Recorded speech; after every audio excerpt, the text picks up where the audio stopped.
विश्व के कृषि प्रदेश। मैंने इस चैप्टर के प्रारंभ में जब स्टार्टिंग कर रहे थे तो मैंने आपको बताया था कि अलग अलग विद्वानों ने इस संसार के अंदर विभिन्न प्रकार की कृषि व्यवस्थाएं बताई हैं,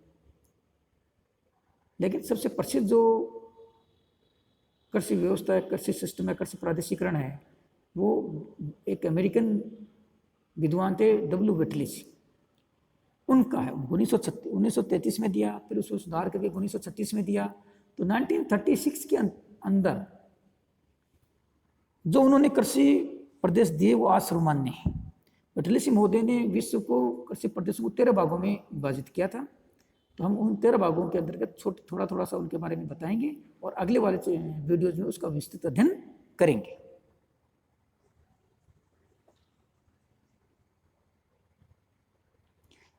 ये आपका विश्व के कृषि प्रदेश, आपको मैप दिख रहा है स्क्रीन के ऊपर। आप उस मैप को ध्यान से देखिए। उस मैप के अंदर अलग अलग प्रकार अंक दिए गए हैं, 1 2 3 4 5 6 7 8 9 10 11। कुल मिला के वेटलिस महोदय ने 13 कृषि प्रदेश बताए थे, लेकिन हमारे इस मैप में हमने 11 जो मोस्ट इंपॉर्टेंट हैं वो आपको दिए। तो एक नंबर पर non agriculture regions. Non agriculture region ऐसे क्षेत्र है जो बहुत जंगली हैं, दलदली हैं, मरुस्थलीय प्रदेश है, पर्वतीय हैं, पहाड़ी हैं, पठारी हैं, बंजर भूमि वाले क्षेत्र हैं। अर्थात एक नंबर जहां आपको नक्शे में दिख रहा है वो ऐसे क्षेत्र हैं जो हल्के ब्राउन कलर से आपको दिखाए गए हैं, और ऐसे क्षेत्र हैं जहां पर क्या नहीं होता, कृषि नहीं की जाती।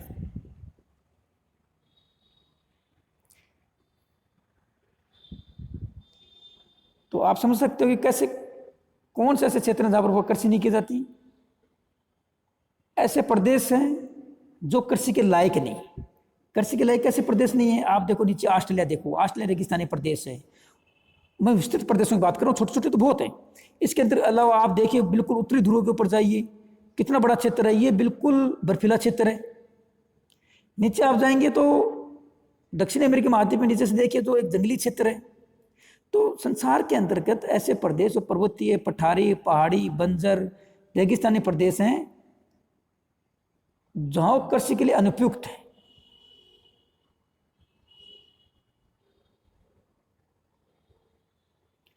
दूसरा आपका स्वीडन कल्टीवेशंस, 2 नंबर कृषि को स्वीडन कल्टीवेशंस। 3 नंबर का प्लांटेशन एग्रीकल्चर। प्लांटेशन एग्रीकल्चर हमने अभी पिछले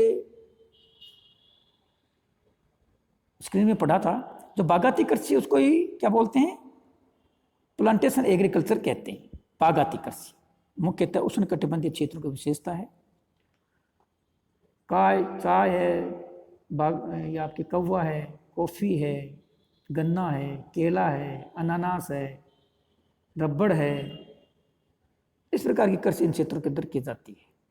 सबसे ज़्यादा खपत वाली कृषि है, सबसे ज़्यादा पूंजी जो है और मशीनीकरण इसी कृषि के अंतर्गत हुआ है। इस प्रकार की कृषि मुख्यतः यूरोपीय लोगों के द्वारा विकसित की गई। बागाती कृषि का शुद्ध विकास यूरोपीय प्रवासी लोगों के द्वारा किया गया था। जब यूरोप से ये लोग अलग अलग क्षेत्रों में फैले तो वहाँ पर इन लोगों ने बागाती कृषि का विकास किया। इस प्रकार की कृषि का विस्तृत जो कार्य है वो विषुवत रेखा के आसपास हो रहा है।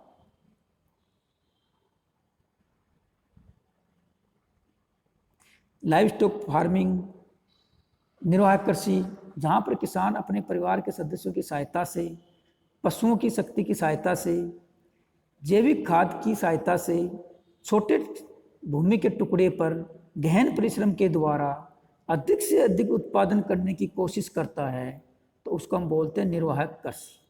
क्या बोलते हैं? निर्वाहक कृषि बोलते हैं उसको। पेस्चराइज्ड फार्मिंग, चावल की कृषि। चावल की जो कृषि होती है वो मुख्यतः मानसूनी एशिया की विशेषता है। ऐसे प्रदेश जहाँ पर जो वर्षा लगभग 150 से 200 सेंटीमीटर के बीच में वर्षा वाले क्षेत्र, या जहाँ पर वर्षा कम होती है वहाँ सिंचाई की सहायता से चावल की कृषि की जाती है। संसार के अंदर सबसे अधिक क्षेत्रफल और उत्पादन चावल का है। इस चावल की कृषि का विस्तृत अध्ययन आगे करेंगे। मार्केटिंग गार्डनिंग, विभिन्न प्रकार की जो सब्जी हैं, फल हैं, उनका जो उत्पादन होता है वो मार्केटिंग गार्डनिंग एग्रीकल्चर कहलाती है आपकी। इस प्रकार की कृषि का विकास शहरों के आसपास होता है, क्योंकि फलों की और सब्जी की जो डिमांड होती है वो सबसे ज़्यादा कहाँ पर होती है? शहरों में होती है। तो जहाँ डिमांड ज़्यादा होगी वहीं पर कृषि का उत्पादन होगा, लेकिन शहरों में तो कर नहीं सकते, क्योंकि शहरों के अंदर तो भूमि नहीं होती। तो शहरों के आसपास वाला जो पेरिफेरल एरिया होता है, जो निकटतम एरिया होता है, उस निकटतम एरिया में के इस प्रकार की कृषि की जाती है, ताकि उत्पादन वाले क्षेत्रों से उपभोग वाले क्षेत्रों तक बहुत जल्दी और लगातार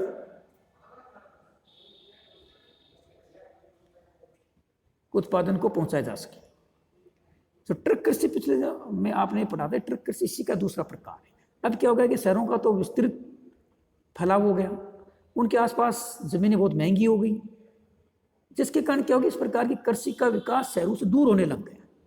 तो शहरों से जब दूर होने लग गया और फल और सब्जी क्या जल्दी खराब होने वाली फसलें हैं, तो उनको उत्पादन वाले क्षेत्रों से भोग वाले क्षेत्रों में बहुत जल्दी पहुंचाना पड़ता है, और ये सारा सिस्टम होता है ट्रकों के द्वारा। तो ये सारे सिस्टम जो कृषि है वो ट्रकों के द्वारा माल के परिवहन के ऊपर निर्भर करती है। यानी कृषि में फायदा है, घाटा किसमें निर्भर है? ट्रकों के द्वारा माल के परिवहन पर है। इस कारण इस प्रकार की कृषि को क्या बोलते हैं? ट्रक कृषि। ग्रेन फार्मिंग, अनाज का उत्पादन। अनाज का उत्पादन का जो शब्द है ग्रेन फार्मिंग, वो मुख्य व्यापारिक अन्न उत्पादन कृषि के लिए प्रयोग में लिया गया है। इसका अध्ययन भी हम आगे करेंगे। व्यापारिक अन्न उत्पादन जो कृषि होती है उसको दो भागों में डिवाइड किया गया, उसमें कटिबंधीय व्यापारिक कृषि और शीतोष्ण कटिबंधीय व्यापारिक कृषि। ये व्यापारिक कृषि मुख्यतः है आपके जो विस्तृत घास के मैदान हैं, उन घास के मैदानों में की जाती है। Prairies, pampas, steppes, downs, velds, ये जो घास के मैदान हैं, उन घास के मैदानों में विस्तृत तरीके से अन्न का उत्पादन किया जाता है। गेहूं इसकी मुख्य फसल है। डेयरी, दूध कृषि सबसे नवीनतम प्रकार की कृषि है डेयरिंग कृषि। इस प्रकार की कृषि का विकास भी शहरों के आसपास हुआ है, क्योंकि दूध की सबसे ज्यादा जो डिमांड होती है, जो मांग होती है, वो शहरों के आसपास होती है। इस कारण इस प्रकार की जो कृषि होती है उसके भी क्या कर रही है, शहरों के आसपास इसका विकास हुआ है। आजकल जैसे जैसे रेफ्रिजरेटर्स का विकास हो गया, तो हजारों किलोमीटर दूर से भी डेयरी फार्मिंग के जो उत्पाद हैं उनका विपणन किया जा रहा है। ऑस्ट्रेलिया से यूरोपीय देशों के दूध से बने विभिन्न प्रकार के सामान, इनका क्या है, सप्लाई की जा रही है। नोमैडिक हेडिंग, चरवाही कृषि, विभिन्न प्रकार के जो कुछ ऐसी जनजातियां हैं, मुख्यतः आपके रेगिस्तानी क्षेत्रों के अंदर, पर्वतीय क्षेत्रों के अंतर्गत, जहां लोग अपने पशुओं को लेकर के इस स्थान से दूसरे स्थान पर घूमते रहते हैं। इसके अंदर आपको एक चलवासी पशुचारण बड़ा प्रसिद्ध है। चलवासी पशुचारण में क्या होता है कि व्यक्ति अब जो चरवाहे होते हैं वो गर्मियों के अंतर्गत क्या करते हैं, अपने पशुओं को लेकर पर्वतीय क्षेत्रों में ऊंची चोटियों पर चले जाते हैं, और जैसे जैसे सर्दियां आती हैं तो अपने पशुओं को लेकर के मैदानी भागों में आ जाते हैं। इस प्रकार से वो क्या करते हैं कि साल में एक बार पर्वतीय क्षेत्रों पर जाना और दूसरे साल में एक बार मैदानी क्षेत्रों पर आना, ये कार्य किया जाता है। इस कारण इसको कहा जाता है चलवासी पशुचारण। ये कजाक, उज्बेकिस्तान जो मध्य एशिया है, उस मध्य एशिया, सऊदी अरब के रेगिस्तानी क्षेत्र, इसके अंदर ये बड़ा प्रसिद्ध है। लाइव स्टॉक रेंचिंग,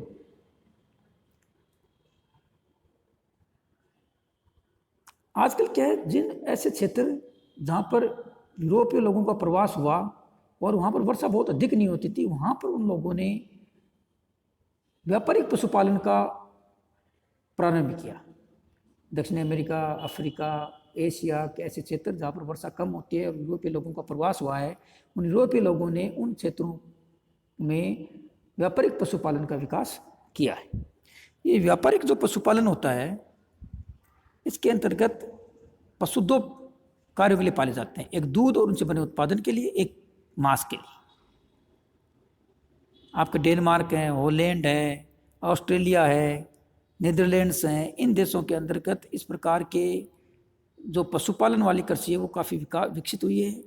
डेनमार्क का 90% जो निर्यात है और उसकी जीडीपी के जो योगदान है वो अकेला पशु और पशुपालन से बने उत्पादों के द्वारा होता है। मैंने आपको पहले भी बताया कि रेफ्रिजरेटर के विकास के द्वारा दुग्ध कृषि को एक नए आयाम मिले हैं। बड़े बड़े रेफ्रिजरेटेड विमानों के द्वारा, बड़े बड़े रेफ्रिजरेटेड जहाज़ों के द्वारा एक स्थान से दूसरे स्थान पर सामान का सप्लाई की जाती है, वो ख़राब नहीं होता। इससे इस कृषि को काफ़ी फ़ायदा मिला है। तो स्टूडेंट्स, आज हमने जो विश्व में कृषि किसे कहते हैं, कृषि के प्रकार कैसे हैं, अलग अलग प्रकार की कृषि की जो विशेषताएं हैं, उसके बारे में हमने आपको बताया है। नेक्स्ट वीडियो में अपन लोग इस कृषि के जो प्रकार है उनके बारे में थोड़ा विस्तृत अध्ययन करेंगे। धन्यवाद।